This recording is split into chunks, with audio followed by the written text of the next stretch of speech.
Hai teman-teman, sudah seruput kopi Indonesia dengan rasa Bhinneka Tunggal Ika? Oke, di episode saat ini, episode 9, karena sebelumnya kita sudah bicara tentang segitiga fotografi. Nah, sekarang kita mulai masuk di salah satu komponennya, yaitu lensa. Di lensa itu ada namanya lubang diafragma. Nah, ini pegang peran, karena lubang diafragma sangat menentukan kualitas gambar yang kita mau buat. Oke teman-teman, bisa kita mulai?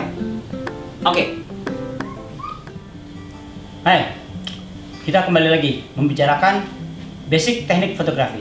Kali ini kita bicara bagian dari segitiga fotografi. Bentar ya. Segitiga fotografi. Di episode sebelumnya kita sudah bicara tentang segitiga fotografi. Ya.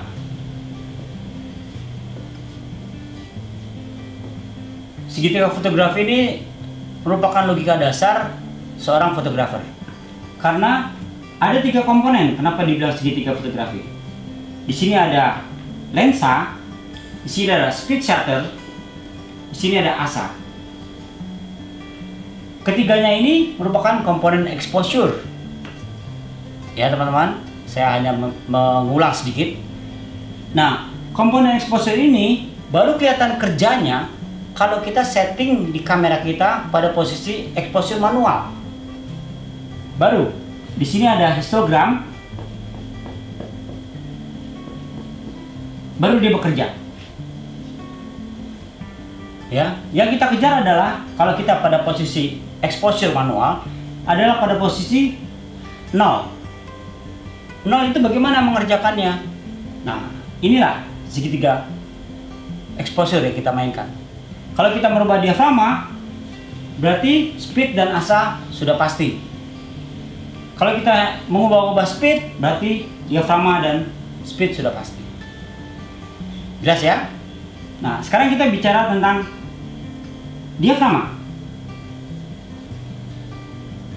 Ini merupakan komponen paling depan, karena dia adanya di lensa. Lensa kita, ada orang bilangnya iris.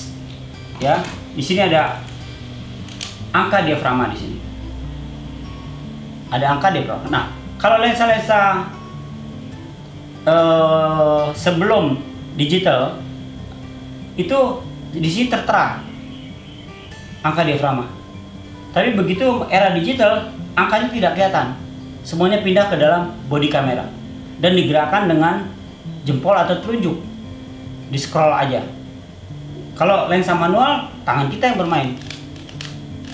Jelas ya teman-teman? Nah, ini lubang diafragma.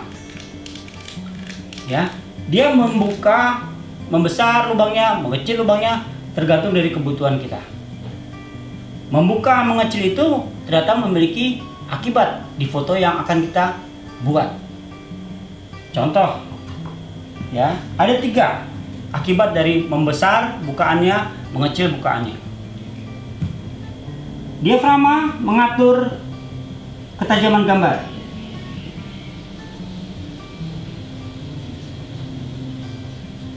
Atau terkenal dengan sebutan depth of field. Ruang tajam di belakang objek. Ruang tajam di belakang objek itu tergantung dari besar kecilnya lubang diafragma yang kita pakai. Kalau lubangnya besar, berarti ruang tajamnya pendek, atau istilah sekarang sebutnya bokeh. Kalau lubangnya kita bikin kecil, itu tajam jauh ke belakang. Ya, oke teman-teman ya, itu salah satu fungsinya. Fungsi kedua adalah dia mengatur banyak cahaya. Berapa banyak cahaya yang masuk ke media rekam kita? Kalau kita buka besar, dia masuk banyak sekali. Kalau kita buka kecil, yang masuk adalah sedikit sekali. Nah, itu kalau kita salah, kebanyakan cahaya jadi overexpose. Kalau kurang cahaya jadi underexpose. Ini fungsi kedua dari lubang diafragma. Yang ketiga, mengatur kepekatan. Kepekatan warna menjadi hijau yang kental atau hijau muda, itu tergantung dari lubang diafragma yang kita pakai. Kalau kita pakai lubang diafragma yang besar, warna kecenderungan jadi agak muda, tidak kental. Tapi kalau kita pakai lubang yang kecil, warna menjadi kental, pekat sekali. Warna langit itu bisa birunya bagus sekali. Tapi kalau kita pakai lubang besar, warna-warna itu seolah-olah kayak ya kurang pekat kita lihatnya. Ya, ini. Kebayang ya teman-teman ya. Jadi yang masuk ke media rekam adalah ketajaman gambar, banyaknya cahaya yang masuk, kepekatan. Nah, bagaimana kerjanya di sini? Kalau misalnya speednya kita tentukan 1/60, asa 100, berarti yang kita kejar adalah lubang diafragmanya untuk mendapatkan cahaya normal. Ini bekerja pada kamera kita, exposure setting manual. Itu sangat kelihatan sekali. Ada beberapa setting di kamera kita. Ada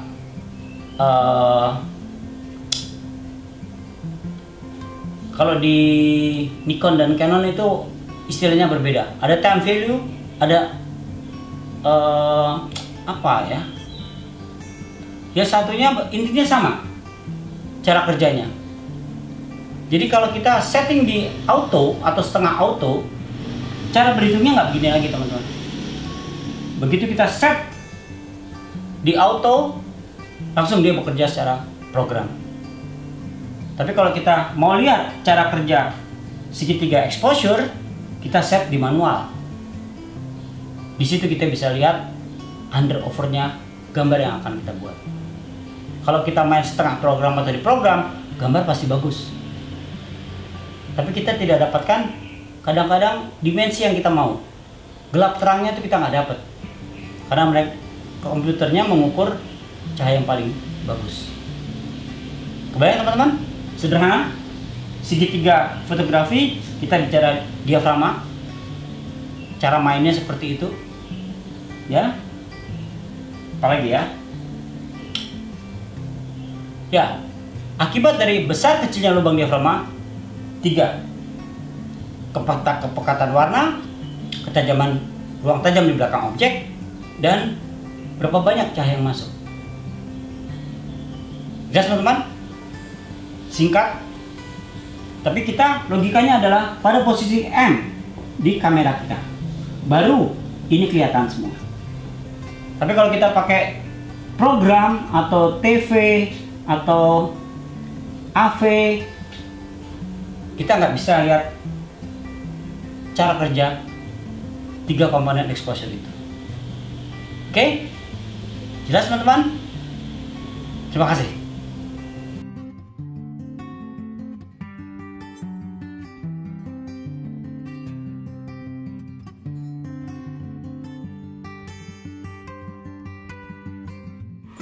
Teman-teman, bagaimana penjelasan saya tentang diafragma dan lubang diafragma yang ternyata fungsinya sangat besar di pemotretan?